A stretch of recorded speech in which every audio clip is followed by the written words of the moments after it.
Hey guys, how are you? I hope you're all doing very well. This afternoon I'm going to be doing another movie review, so hopefully you find this one interesting. This movie is a science fiction horror film from Mexico, Spanish language English subs, released in the year 2015, directed by Isaac Esban, and this film is called The Similars. So The Similars is set in Mexico in 1968. You've got this bus station that's located a few hours away from Mexico City on a evening that has been hit by this freak storm. So this freak storm has caused all the buses to suspend their routes, so it's left 8 people stranded inside this station who are desperately seeking to get to their destination. So there's a lot of frustration and panic going on, and they start to blame the person who runs this station. The guy says, look, it's not my fault, I can't help the weatherly elements, you're just going to have to stay put. So their night goes from frustration to paranoia when they realise that a strange phenomenon has been brought down with the rain that is directly affecting not only the people in the station but also people worldwide.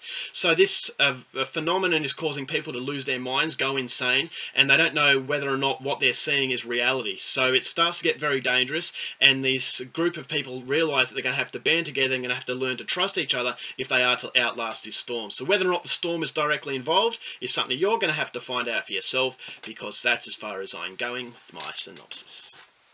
Now my thoughts on The Similars. If The Similars is anything to go by, then I believe that Isaac Esban is definitely a director to look out for. And I haven't been exposed to his other films, but after seeing this movie, I really want to know what else he can do in the science fiction genre, because I really felt as though he understands what this is, because it felt like a movie that was done by a student of this genre. Now, a student in the genre in meaning that this is a movie that felt like you get into a time machine and you go back to the 1940s. The visuals are very black and white, but there is a very intelligent way that he combines the colouring. So there are some scenes where you get a tinge of red, and there are some scenes where you get a tinge of blue, but that tinge of red and tinge of blue create that quirky atmosphere that the film has. The movie is very psychological, based on the fact that it takes place inside this bus station. So whatever is going on outside the bus station is used to the viewer's mind. And so it reminded me of a film called Pontypool, which is from Canada. And that movie was very effective because it was a one-setting film, and you could hear news reports about horrible things happening outside, but because you couldn't see it, you couldn't get a scope of the magnitude. So that magnitude was playing mind games with you.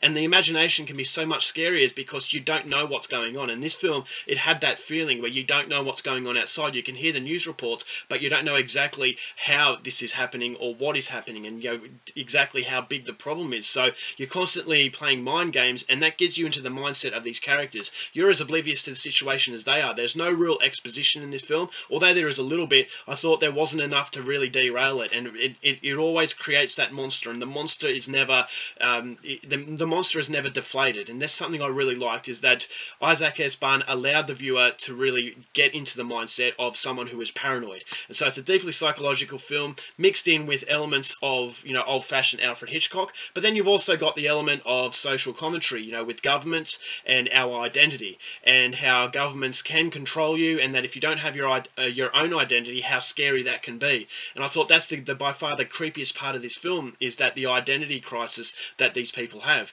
And does it have something to do with the rain? Does it have something to do with the government? It's all out there, and it raises these questions that raise a level of uncertainty. And that uncertainty brings curiosity, and ultimately the curiosity brings a lot of suspense, because you don't know how this movie exactly is going to unfold. And that's the biggest plus, is that there's a strong level of unpredictability. It was a very, very bizarre film, and I thought to myself, what is going on? And the questions are asked, and those questions are what keep you up until the very end. So the answers aren't necessarily that great, in my opinion. I didn't really feel as though I was rewarded too much, but it was a level of interest that kept me there at least. It kept me glued to the screen, and that's something you want from a director. So if you are a fan of old-fashioned Alfred Hitchcock from the 40s, 50s, you know, the good old-fashioned black and white films and the very quirky soundtracks that they had, then this is definitely a movie with a trip down memory lane, but it has enough element in there to really captivate a more modern audience as well. So the acting was fairly decent. There were some set pieces that I thought were incredibly strange, and that's something that I wanted from this movie, and that's exactly something I got. So there's a strong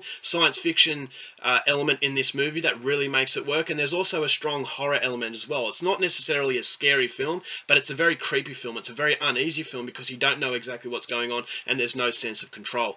Unfortunately, however, although it's a very interesting film, I didn't feel as though the interesting element was really capped off. It didn't really feel like it was a good payoff, and I just felt as though there was a strong monotonous tone to it. It felt a little bit dull, to the point where I felt as though I was watching a pilot for a TV show that they were trying to convince executives to let them have the green light. And basically, it was an elongated episode of The Twilight Zone. So it has that TV feel about it, and not enough theatrics thrown into it to make it a full-blown feature film. So that monotonous quality to it does outweigh it does weigh it down just a little bit. But having said that, that was only the real problem I had with this movie. There are some questions, as I said, where the answers aren't as fascinating as the questions, but at least it keeps your interest, and that's something you want from a movie. So if you want something that is very offbeat, very quirky, and extremely psychological, then I would highly recommend you check out The Similars. As far as Mexican cinema is concerned, they have produced some pretty good stuff lately, and this is one of them that I would say go out there and see. So overall for The Similars, going to give it 3 stars. I still liked it. Alright guys, that's it for my review. Hope you enjoyed it. Till next time, keep watching movies, and I'll see you later. Bye.